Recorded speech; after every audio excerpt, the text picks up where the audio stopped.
After hosting a lively dinner party complete with Sophia's homemade scungilli and Dorothy's crisp salads, the Golden Girls linger over coffee and laughter as the last guest departs.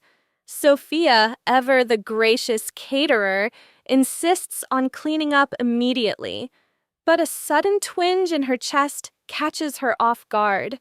She brushes it off as indigestion from the rich meal, patting her hand to her stomach and insisting, "I'll be fine," even as beads of sweat form on her brow. Moments later, Sophia's discomfort escalates into sharp chest pains. She grips the edge of the dining table, her face paling under the warm pastel lights. Dorothy drops her dish towel, alarm replacing amusement, while Blanche searches for antacids and Rose hovers with a glass of water, worry etched into every line of her gentle face. Their cozy kitchen suddenly feels like a place of crisis. As thunder rumbles and wind batters the windows, Dorothy scrambles to call Dr. Harris, only to find the line crackling with static. The storm has knocked out power to the neighborhood, and the phones are unreliable. Blanche, flashlight in hand, peers through the rain-spattered window and notes down the time of each thunderclap, hoping the paramedics can still navigate the flooded streets. Rose kneels beside Sophia on the linoleum floor, soothing her with soft words and gentle back rubs. "Breathe with me, Sophia," she whispers, as the older woman gasps for air. Fear ripples through the apartment. Even Sophia's usual sharp wit falters as she clutches Dorothy's hand and admits, "I'm scared." The four friends face the raw reality that help might not arrive when it's needed most. With the storm raging outside, the women take turns supporting Sophia.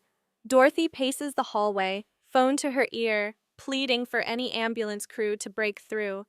Blanche organizes pillows and blankets in the living room, murmuring prayers she learned as a child. Rose shares a tearful memory of Charlie's own heart scare, comparing the strength of love to the fragility of life.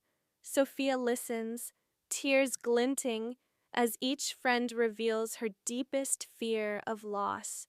In a rare moment of vulnerability, Dorothy admits she'd consider herself a 50-year-old orphan without Sophia. The admission cracks the tension. Blanche offers a trembling smile, and Rose squeezes Dorothy's hand. The three women form a tight circle around Sophia, their united presence a testament to decades of friendship. For a heartbeat, the storm's fury feels distant. Desperate to distract Sophia, Blanche fetches a portable radio and tunes into soft jazz, hoping the familiar melodies will soothe her friend's racing heart. She hums along, infusing the air with her false bravado, while Rose sets up a makeshift foot bath with warm water and lavender oil to ease Sophia's nerves. Dorothy watches, torn between medical urgency and the need for calm.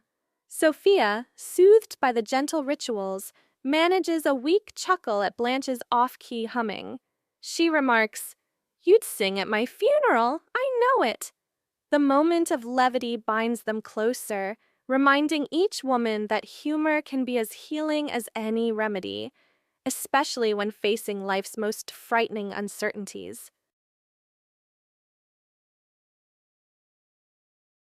At dawn, as the storm subsides and power flickers back on, the wail of distant sirens grows louder. Paramedics arrive, wading through puddles to reach Sophia's side. They administer an aspirin and check her vitals in the kitchen, reassuring Dorothy that Sophia's condition is stable and likely indigestion rather than a full cardiac event. Relief washes over the apartment like warm sunlight through the curtains. Once the EMTs depart, Sophia sits with a hot cup of tea, apologizing for the scare. Dorothy wraps an arm around her, sternly reminding her that they're a team, and that none of them will let her face anything alone. Blanche fetches a plate of leftover cheesecake, declaring, Calories don't count in emergencies, and Rose laughs through tears. Their home, once again safe, feels more like a sanctuary than ever. That evening, the four women gather on the lanai under a pale, post-storm sky. Sophia leans back in her chair, breathing deeply, as Dorothy toasts to many more dinner parties and no more heart-stopping moments. Blanche raises her glass, adding, to family, chosen and cherished. Rose offers a final prayer of gratitude, her voice steady and warm. As they clink glasses, the memory of fear fades into the comfort of companionship. The storm taught them that life can change in an instant, but so can love, and that together they can weather any tempest.